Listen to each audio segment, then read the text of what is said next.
70% of chief academic officers agree that online education is going to be critical to their institution's long-term strategy. And so how do you get this online education strategy right? How do you go from being an essentially legacy old offline organization into being one which is driven through its next phase of history through being online and virtual and all that? And this panel is here to really stimulate some initial conversation, but we want this to be as interactive as possible. So we're not going to do too much talking up here at the start, but we want to get lots of you sharing your experiences, questions, things that you've learned along the way. And I'm going to start, I think, with Anno, who's the Annalena Saxenian, who is the Dean of the School of Information at the University of California, Berkeley, just to kick us off with, like, what do you see as the big challenges, opportunities, as people are thinking about going online? Well, the opportunities are huge because so few of us are online, especially at sort of the higher tier educational institutions. I think the challenges are largely cultural. The culture of traditional universities is very conservative. It's very slow moving. It's very faculty driven. The kind of teaching we do is very different than what we're learning works online. So, I mean, I think it's just a huge culture shift, a huge institutional shift, and I'm not sure that people in institutions of higher education actually even understand how important those changes are. So just tell us a bit about your experience and what you've been doing. We launched in 2014, we launched a Master's of Information and Data Science. It's grown very fast. We now have 250 students online, which is more than we have in our face-to-face program. What we're learning is, number one, that the amount of time that goes into building the asynchronous content that you use in an online class is huge compared to what you can waltz into a classroom and teach with a PhD. Nobody teaches you how to teach, but you just waltz in and teach. So just figuring out how to do online teaching and to do it in a compelling, engaging way. Second of all, we work with a platform that allows a lot of interaction between the faculty and students. The preparation for that is huge. You know, thinking about how you're going to engage students in doing hands-on work that allows them to build competency in certain areas. In data science, there's a tremendous amount of skills, statistical computer science, as well as these soft, communication and whatnot. Engaging students in learning those things is very different than what we've done in the traditional university classroom, which I hate to say, the old stage on the stage thing. You get up there and lecture about how to do data analytics. It's not the same as actually doing hands-on practice of how to analyze data. So Lucas Swineford at Yale University, you've got this interesting title of Executive Director, Digital Dissemination and Online Education. So firstly, the difference between digital dissemination and online education. Well, the problem is I think we just kept adding to my title rather than actually say, okay, what are you doing today? Right. So when I started at Yale, I started as the founding director of what was called the Office of Digital Dissemination. And that was a way of saying, how are we working with these new emerging platforms like YouTube and iTunes U to share our teaching material in a non-credit format with the world, if you will. One of the things we quickly discovered is that this continuum of online education, and that's really how we think about it, is a continuum, where on one hand we have this very non-interactive, passive experience of consuming perhaps content through YouTube, iTunes, blogs, other mediums. And on the other side is this highly interactive, highly engaging, you could say, for-credit degree material. And along that continuum, there are so many other stops. There are networked courses, there are blended experiences, there are executive education certificates. So we started, if you will, on that left end of the continuum and saying, well, he's just doing digital dissemination. This is not really for-credit education. And then 2-3 years after we started, we realized there is a very real important place for formal education using technology. So we started doing online education. Rather than think about changing the title, we just kept adding to it, and I'm worried what's going to happen next with my title. Should you maybe chop off the dissemination part? Are you doing much dissemination that's in pure form anymore? Yeah, I think in some ways it's interesting because it's all dissemination. I was speaking with someone at lunch who has a very similar role to mine at another institution, and I said, what's funny about it is in many ways, we will be successful in our role if there is no need for us 3 and 5 years from now. If what we have done, if I can speak for myself at our institution, is embedded this idea of technology-enhanced learning so thoroughly and profoundly throughout the institution that they don't need a central support office to think about how to integrate it, but it is just second nature of what they are doing. So in many ways, I think leaving the dissemination off is a natural evolution of where we're going. Do you think you can get there in 3 to 5 years?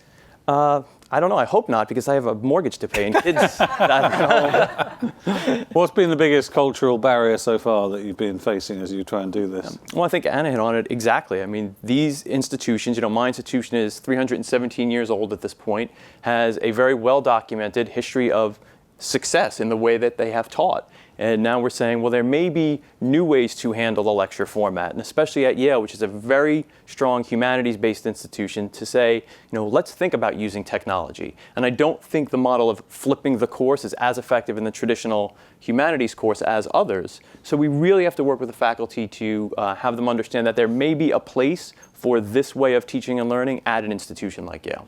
Now, Harrison Keller, another title, another attempt at figuring out the right way of coining this role.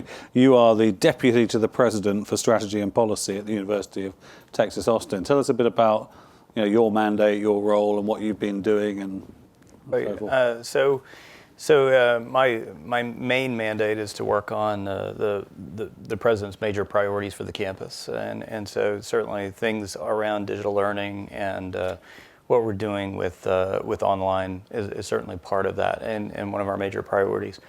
I'm reflecting on the conversation so far. I think the cultural issues are pretty significant.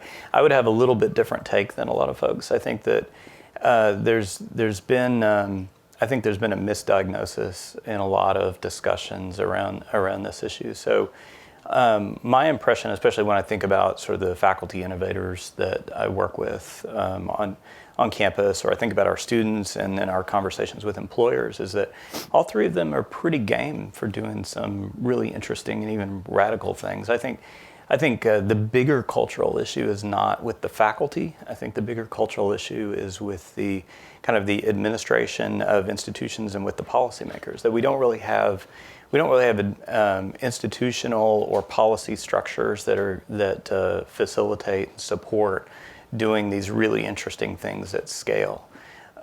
So I'm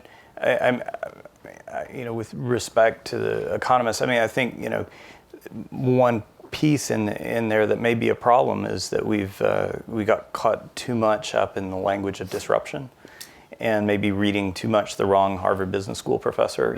So maybe the issue is less that we need to disrupt higher education, and more we need to go back and read some of like Kash Rangan's stuff on go-to-market strategy.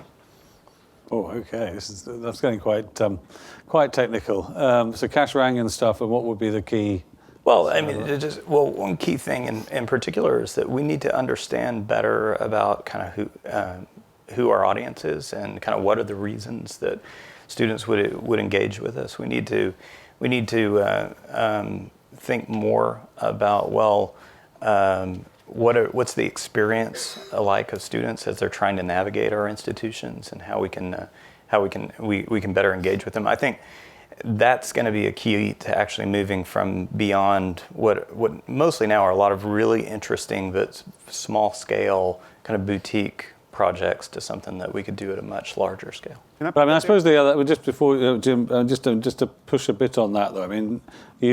I guess the Clayton Christensen is the other Harvard professor, and a lot of his model of creative, the innovator's dilemma is that essentially there's a demand from customers for something new and better, and that the incumbent institution just isn't willing to do the investment in the new technology that makes it possible to meet those customer needs, and therefore the unwillingness to cannibalize means you're basically driven out by new entities coming in. I think that was why people used that model for academia, because it seemed like you weren't going to cannibalize yourself as a... Yeah, and there's something seductive about that narrative as it's applied to higher education. But I think one of the things that's a little less familiar to us, because maybe especially for competitive institutions, is that we haven't had to think about it as much, but is that we need to think more about kind of what that student experience is going to be, how we can really offer a kind of high quality learning experience, what that could translate into at scale.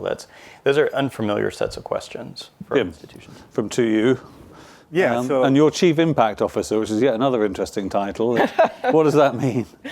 Well, let me stay with this line of thinking for a second, because I think it's really interesting. The reality is, and since Chip is in the audience, I hope I say this right, but 2U was founded based on the idea that Harrison has got it right. That in fact, this is not about disruption, that our universities that have been the envy of the world for the last century have the potential to be that for the next century if they figure out how to leverage these new technologies to take the very value proposition that made them special before, even more special now. And so we've started to talk about what is that value proposition to students? What is it that student experience is? What are they looking for when they come? And how do you deliver that in a more effective way, leveraging these new tools? And then I'll talk about how we think we support that through 2U. So I'll just hit it really quickly because I think it breaks down into 5 basic things. People always think about the achievement. Do you learn the things you need to learn in our context, especially be a great professional or be great at whatever it is that you went to study, your discipline? Does it allow you to advance? Do you get a job? Do you get a better job? Do you get more money? Do you get enough money to justify the degree? Do you get an affiliation? Do you get a great network of people that you can rely on both to support you personally and professionally throughout your career? Do you get connected to an institution whose reputation and support structure over time not only signals great things for you, but also delivers great things for you over time as well? And then in a whole variety of ways, does it provide you with access? Like, can you get in? Can you do well? Can you be successful in doing that? And then ultimately, does it help you fulfill your aspirations? Now, in some ways, those first 4 help you to do that. I want to be a great professional. I want to get a great job. I want to do these things, have these great networks, but I also aspire to be a part of something bigger. In some cases, I want to change the world. I want to drive the nonprofit sector. People go, especially to lead institutions, to try and do that. And if they aren't trying to do that, then they're at least trying to be better versions of themselves and have super high quality lives like we heard earlier this morning. How many universities do you hear articulate their value propositions to students that way? Forget online or otherwise. And then how many, when they ask the basic question, which we ask the wrong way too often about going online, don't make the distinction that Lucas made, which is you can go online just by putting your stuff up there, or you can try and deliver a value-added experience that delivers a degree that allows you to change all those other 5 things I just talked about. That's the conversation we need to be having. And I think what Harrison pointed out is people are making bets right now. And the reality is, like, the demand for higher ed is still going up. So some people are going to value that full experience. Some people may just want to go get a little small vocational certificate. But the world of being able to provide people with the kind of opportunity our higher education institutions have for the last century, the demand for that's not going anywhere. So, and just briefly, what is Chief Impact Officer? Well, after you say all that, then you got to figure out how to do it. And it means, well, so how would you measure? How would you know whether or not you are actually delivering on the advancement goals of the students? How would you know whether you're achieving those achievement goals? What about affiliation? How is that happening? And then what kind of capabilities do you need to work with? So I have a ton of colleagues here in the room. How do I work with the head of technology and the head of content to make sure that when they are working with faculty, that it's producing the kinds of learning experiences for students that are going to allow them to be the best at what they do? The folks in the data science program that are coming out at Berkeley, they need real skills while they're in the program. How do we make sure that those folks are getting the exposure they need to be able to go back and not only get a new job at a place like Google, but in the job that they're in today, outperform so they can get a promotion so they don't need to go to Google? That's what it means. I just want to continue the conversation that you two at the end were really digging into, and then bringing the other 2 panelists in, and then we'll throw it open. I mean, it seems to me if you look at the industry that The Economist operates in, that was pre-internet, a bundled industry. It turns out we bundled a whole lot of services together, ranging from sort of entertainment through to sort of very profoundly important investigative journalism that maybe didn't have a large market. And we relied on all sorts of cross-subsidies from things like classified advertising and so forth, and to be able to fund services that we hadn't really tested in the market, but clearly were valued. Maybe when it came to it, people weren't willing to pay for directly, but were expected to be paid in a roundabout way. It seems to me, if I look at the higher education sector, and you sort of articulated it, I mean, it is a bundle of a number of different, to use management jargon, services and so forth. And there are all sorts of interesting cross-subsidies in, sort of deep research is probably being subsidized by Chinese students who want to get their money out of China and so forth. And there's all that sort of stuff going on. Yep. And I mean, I suppose I wonder when you say at the end, Harrison, that the the Clay Christensen model doesn't really apply here. I mean, normally I think the problem arises where there is a certain, as you go through that unbundling process, there's this sort of resistant group that doesn't want to change because it has so much vested interest in the status quo that it's willing to resist at all costs. And I wonder, why. I mean, to me, that was certainly the case in the media, that we resisted way too long, and by the time we woke up to what was going on, all sorts of damage had been done. I just wonder why you think it's different in academia. Well, I mean, people like to truck out the proverbial professor with his yellow lecture notes or something like that, and there's a few of those here and there. It's just I don't think that hasn't been my experience across the institution as I've worked with different faculty innovators, entrepreneurial chairs, deans. I think that we haven't built structures that equip and support people well as they want to experiment with new models. I think so. I think that's been a serious obstacle. Have you had to incentivize the reluctance to change? Not that much. Not that much. So you have to sort of create a space to innovate, but it hasn't been. It doesn't mean that necessarily you have to buy somebody out of their teaching load, or that you have to. I mean, now if you're setting up a system where people are going to get penalized in promotion and tenure for engaging in educational innovation efforts, then that's a serious problem. That's something that we need to work on. But I think again, the cultural problem I see is less with the faculty, because the faculty seem like they're more willing to experiment than we've been willing to build structures that are going to give them space to experiment. And I'll put that on the policymakers too. I mean, as long as public universities are funded in terms of semester credit hour generation, as long as we're held accountable in archaic notions of teaching load credits and that kind of thing, that all of that just creates headwind for innovation. Anna, you were reacting well, I mean, now we're with skepticism. Learning. The thing we learned earlier was that online education is not one thing, right? It's very diverse, very complex. Now we're learning that higher education is not one thing. Maybe University of Texas at Austin, the faculty are engaged and they don't need incentives. I can tell you that launching an online degree at Berkeley was a hell of a job. It took many years. It took many layers of bureaucracy, and I would like to launch another degree, and the thing that will be in the way is mostly the faculty. I think, we have offered to pay them a lot of money.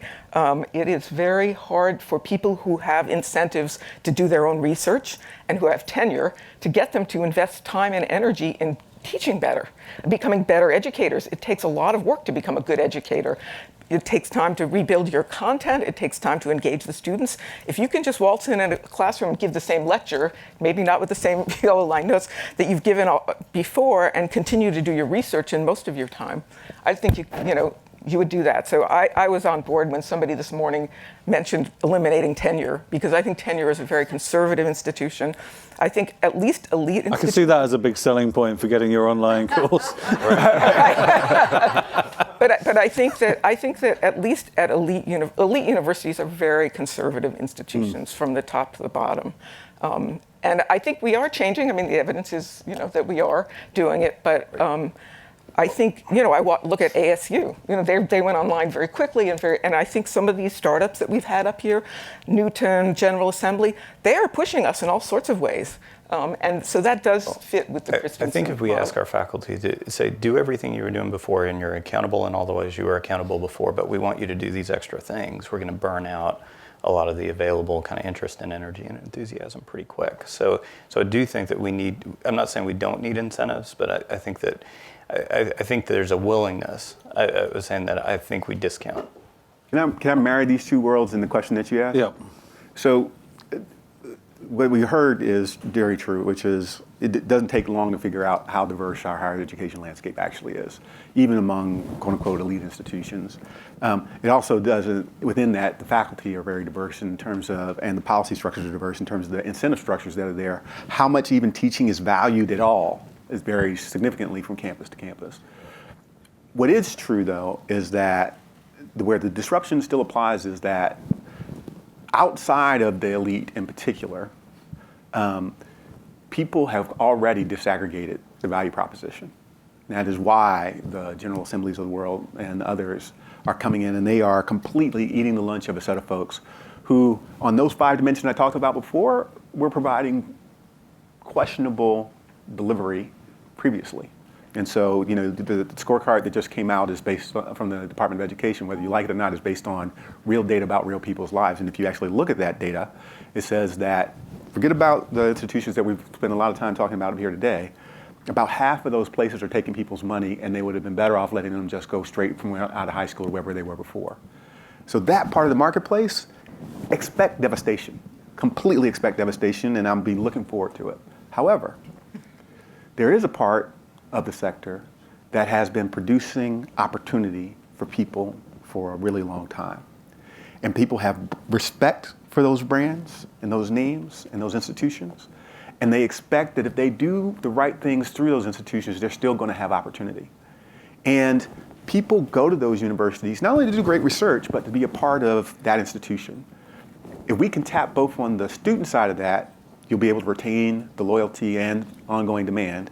And on the faculty side of that, the enthusiasm and excitement of being able to be a part of how you create this next generation of great universities, then not all of them, but many of those institutions who are willing to lean into the future are going to win. Those that don't are going to go the way that what you described. They're going to wind up like those brands in media that you thought were never going to go anywhere, gone. Sorry. So Lucas, put Yale on the curve between Berkeley and University of Texas. I mean, who do you relate to most? Yeah. So I think, as we say, we're all diverse. So I think we relate mostly to Yale, and we have to do things the way that's consistent with our culture. And what I would say is one of the things that we have done is to work with our faculty and to position this as not necessarily a complete disruption of the way that we do things in New Haven. And this works for Yale. So what we talk about, again, are there ways that we can incorporate new modes of teaching to some of the courses that they teach? And even around Yale, the way that we engage with the School of Management is very different than the way we engage with the School of Divinity, very different than the way we engage with the Faculty of Arts and Sciences. And we're fortunate in that, before we were talking about incentives and have you had to drag people along, we have been fortunate to do was really work with the faculty who are the innovators, who are most interested in being at the forefront of this. Because I think what will sway our faculty at some point is the data, is to say, hey, we have discovered a more effective way of teaching this one module, and here's what the data has shown. We're lucky enough to have a certain number of faculty who are willing to teach that way to help us arrive at that point. So it's sort of a coalition of the innovative and the willing, if you will. Great. Well, I want to bring in everyone here, and particularly I'm interested to hear situations where you're wrestling with how do you get your institution to change, or things you've learned about how to push that change through. And let's have a good dialogue and get us all involved. There's a gentleman over there, first of all, and do say who you are and everything. Good afternoon. Good afternoon. Asim Ali at Auburn University. Can you talk a little bit about, we talked about faculty and incentivizing faculty and, using their enthusiasm. Can you talk a little bit about how that relates to pedagogy that's used? For example, in light of the data that's come out from some of the MOOCs where student engagement with video delivery is very low. Sometimes even, you could argue that it's lacking. But to continue that mode of delivery, is that fair, or do we need to, start exploring other ways of delivering content and delivering engagement, frankly? And then, how do we do that, and does that involve incentives, or is there a way to do that without incentivizing? Anna, you wanted to come in. So I think that the MOOC, the thing about the MOOC is it's actually much easier to do than really truly engaging online education, in my view. A lot of the faculty at Berkeley did decide to produce edX courses, and it largely involved videoing lectures that they had already done. I think what we're learning is that you don't actually want to give a 50-minute lecture. You want to do small chunks. You want to use vignettes and case studies. You want to really break it up. You want to have quizzes along the way. There's a lot that involved with keeping students engaged with the asynchronous content. And then we also, I think, as with all of these institutions, we require that they come to class and meet with an instructor and with fellow students, because they learn from one another as much as they learn from faculty. So there's a weekly class session. Those are the things that keep people engaged, and they benefit from being part of a bigger community. That's why it's more work. I think if I said to you, you can just have your lecture captured, then I wouldn't have faculty problems. The thing is that the faculty, this really does require a mindset change and a change in how they teach and an investment of time. And I paid them a bunch of money to build courses. And I'm glad I did. I've got great courses now, by and large. One of the things we've done at Texas, a couple of things that seem like they've been helpful. First, I mean, we've got to recognize that most faculty are going to teach like they were taught, and they haven't necessarily been exposed to much of the research on what might be more effective ways to teach in traditional classrooms, let alone online. So just we're doing a better job of exposing faculty to hear different kinds of tools and different kinds of pedagogies that might be available. And for us, an important way of doing that has been to empower the faculty innovators also as coaches. So we've had good luck with having sort of the peer mentoring, peer coaching kind of model. Now, in a funny way, what also we've had good luck with is empowering students to be part of that, especially undergraduate students, to be part of those teams where we'll equip them and support them, and they're really cheap to support. That's all, the faculty have responded well to the student support also. More specific about what you mean by that? So where you have sort of like the model, so there's models where people use undergraduate learning assistants kind of thing. So you can also train undergraduates who can help with the digital media production, who can help with some of the kind of basic kind of instructional design kind of thing that can be part of the teams, that can be sort of assigned part of the teams. So sometimes from the professional staff point of view, it's been like if we have got the peer-to-peer coach, with the faculty mentors and then the undergraduate learning assistants, where the professional staff have been especially helpful is just in like project management, less in from them instructional design and more just sort of running the project, keeping the budget under control, that kind of thing. Jim, I mean, this idea of that you just simply video lectures. I mean, what have we learned beyond that now in terms of how you actually do effectively use the medium to communicate? So again, it's all about the questions that you ask, and so kind of asking that question is almost like asking, do computers work, right? There's so many different ways to incorporate video into the instructional process, and what Anno described and what Harrison described is, like most of our faculty and most of our institutions, they haven't really studied instruction.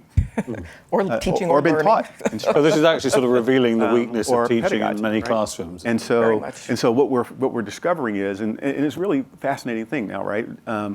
The faculty members that have gone through this process, and the 2U model is actually just different. It says you don't just do video, you actually do have to have small group interaction that follows up on that asynchronous component, that they're linked, that you have embedded assessments, all the kind of things that Anno talked about.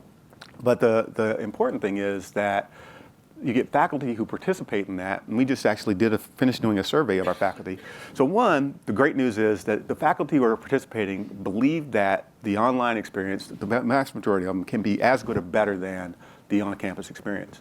Here's the other thing that originally when I looked at it, I said, boy, we need to do more to help our faculty, because so many of them really, they want to know much more than they know right now about what the most effective practice is. Then I thought, my God, my faculty that are doing this want to know a lot more about how to do this effectively. Like, this is fantastic news. The people who are in it want to know more. And so having the experience now makes them hungry, even though they think they're doing a better job than they were before, to be even better than they were before. And this has come back to Harrison's point, where I think these things marry up. When you can create the context where people have this opportunity, not all of them, but many of them, they get turned on again. Yeah. They get turned on again, and they want more, and we can provide them with the tools and resources. That is, we talked about culture. That's how you get culture change. Yeah, there's a gentleman down the front here. And so there's this we'll wait for the mic to come because we want to record this and make sure it's all. And do say who you are as well. Can you hear me? Yeah. And tell them where you're really from, Marty. It says here to you, but it's not true. So the paradox of elite schools is that teaching is a second-rate activity, but there's this premium paid, but it's more expensive, right, to go there. So you charge more. You have faculty that don't really want to teach. So the promise of digital technology might be that you could deliver the service for less, that you could take economics out of the system, and that a first-rate education would be available at a lower price. Do we see any evidence that that's happening? Well, why don't you go first? I want to say, I'm not sure about taking price out, because I think teaching is fundamentally about human interaction between teachers and students and among students themselves. And all of the conversation earlier today about project-based learning assumes that people are interacting all the time. That's very expensive. I mean, people are expensive. It's a service. It's an in-person service that is very expensive. But I do think, and this was sort of where I think Jim was going to, and Harrison, at the end of this, if you project out into the future, we will be much better teachers. Because as faculty, we get PhDs. We were never taught how to teach. We never thought about how people learn. We never thought really about measuring learning outcomes, except for maybe they had a final exam or a project. And we are becoming acutely aware of how important it is to figure out how they learn and how to improve our teaching to improve. But do you not, learning. I mean, but how far could we go down this route of actually the role of the teacher is much more to be a mentor and have interpersonal one-to-one or one-to-small group, whilst you get brilliantly produced content that they can watch on video whenever they like at home and things. Do you need to do you need to have every great teacher be a lecturer? And well, I mean, researcher? one of the things that's being experimented with at Berkeley, partly for reasons of cost, and it's not just in my program, although it's happening in a form, is that you have the lecturer, the teacher who does the what would be the async content, and then we're using postdocs to do the smaller sections. We're using undergraduates to teach undergraduates computer science. So, undergraduates who are a year ahead can actually teach their peers, with the hands-on activities that they need to do to problem solve. Now, the lecture still is done by the tenured guy. But so I think there's a lot of ways to scale this that don't require the high-cost talent, but rather can use other resources on the campus. Lucas? I was going to say, from our perspective, I mean, this is really a teaching and learning exercise for Yale's online initiative. So one of the other changes that we had, and this is not yet reflected in my title, although maybe it will be soon, is that we were placed within the newly created Yale Center for Teaching and Learning. So when we talk about online education, which I think is even a term that we shouldn't use anymore because it implies this distant, independent, asynchronous activity. And correspondence courses. Yeah, that's what it is. It's a correspondence course for the 21st century. That's not what any of us are talking about.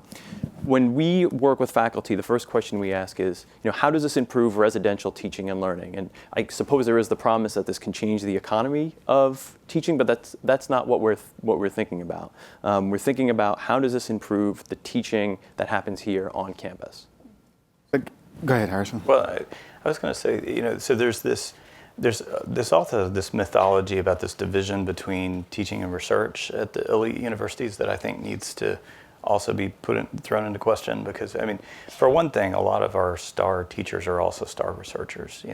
So it's not the case that all of your star researchers would rather be in the lab, and then you've got your teachers that are out there.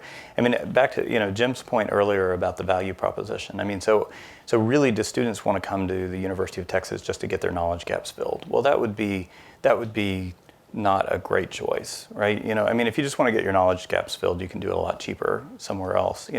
I think when we're at our best, that we give students the opportunities to participate in authentic research and discovery and creation, invention.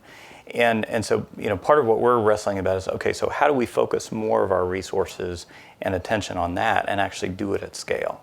So that's, that's a little bit different kind of thing than just saying, okay, well, we're going to have the video is going to be online. Maybe a lot of stuff is online so that we can better facilitate what kids do in the labs or in internships. So there's a lady at the back on the, yeah. If you could step Could you out. just say who you are first as well? I'm sorry, I'm Eileen Donnelly from Wilmington University. Mm-hmm. If you could step outside of your elite institutions for a moment and talk about the broader societal needs and closing knowledge gaps, do you think that there's an opportunity for institutions that have been at online learning for a decade, to partner and provide education opportunities to small liberal arts, community colleges, institutions that can't afford, perhaps, to partner with more elite providers in order to societally educate more students that may do shift work and can't come face to face and or can't afford to go to the prestigious universities that are represented here. And if so, how does an institution that is more affordable and really does understand the pedagogy involved, the educational technology that's involved, has 100 programs, how do you know, let's assume that there's 37 million people that have some credit and no college degree. How would you suggest that you find those partners to enable them to serve the population in either their region or their area? Harrison first. So this is something that we have really embraced at University of Texas. So I founded a program called On-Ramps, where we're partnered with high schools across the state, and our faculty, teams of faculty, have put together a dual enrollment experiences, and we partner with high schools, we partner with community colleges, we partner with other universities, and part of that is about trying to put some upward pressure on the kinds of educational opportunities that are available. It's not really this is not a revenue generation kind of play. It's more kind of it's more about our as a public flagship university, what our responsibility is to the state. But I see that there are a number of institutions around the country that do similar things, that work with high schools, that work with community colleges. Georgia Tech is involved in some of this, Ohio State, University of Pittsburgh, Michigan State. Now, what we haven't done very effectively is network those efforts so that we can really advance as a field.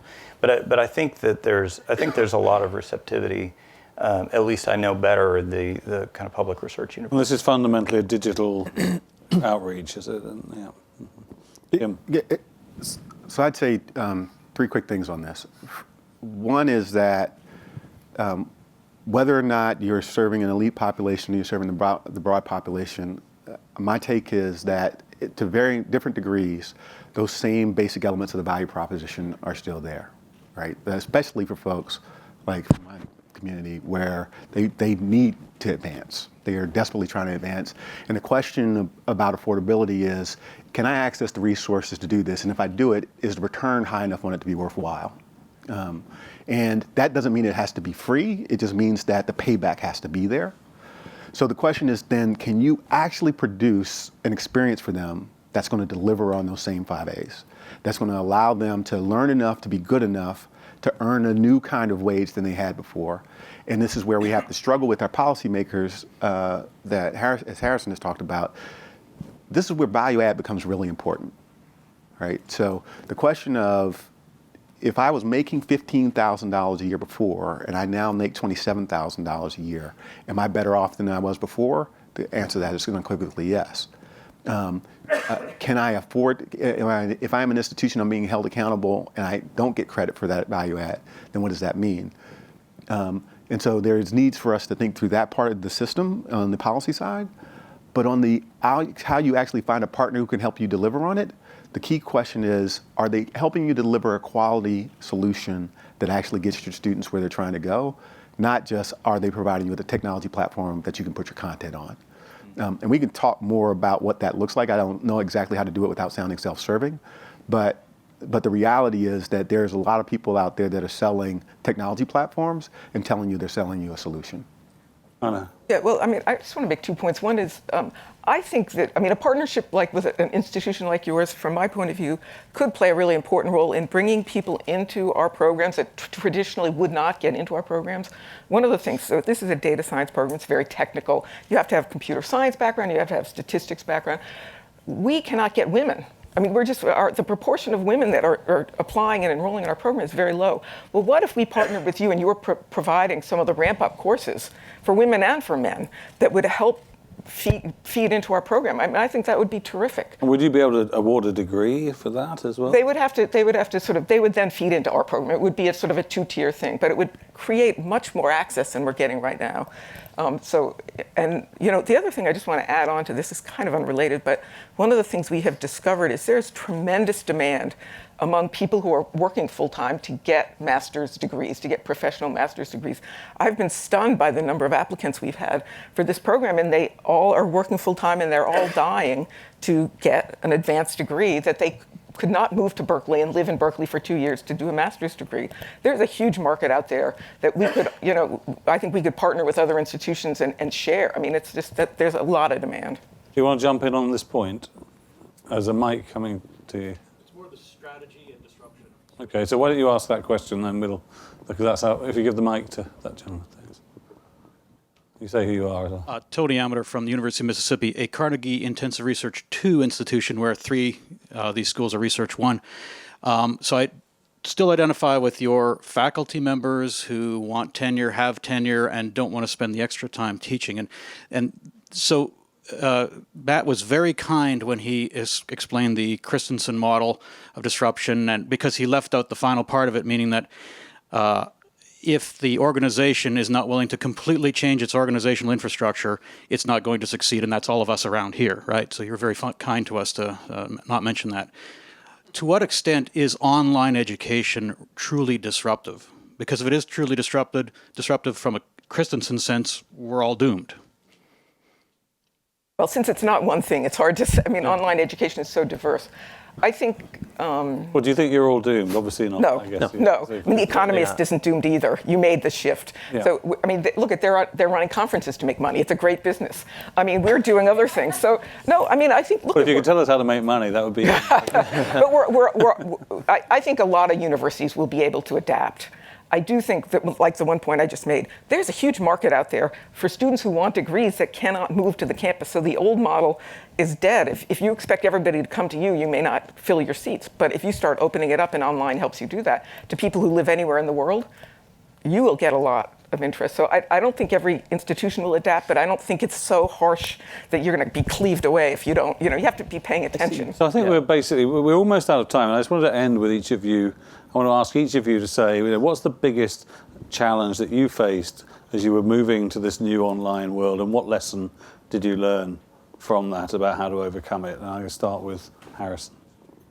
So the biggest one is that our organization is set up to deliver in a very traditional way, and so it's the technology infrastructure, the policies, the processes are not set up so that they're going to facilitate delivery of new models at scale.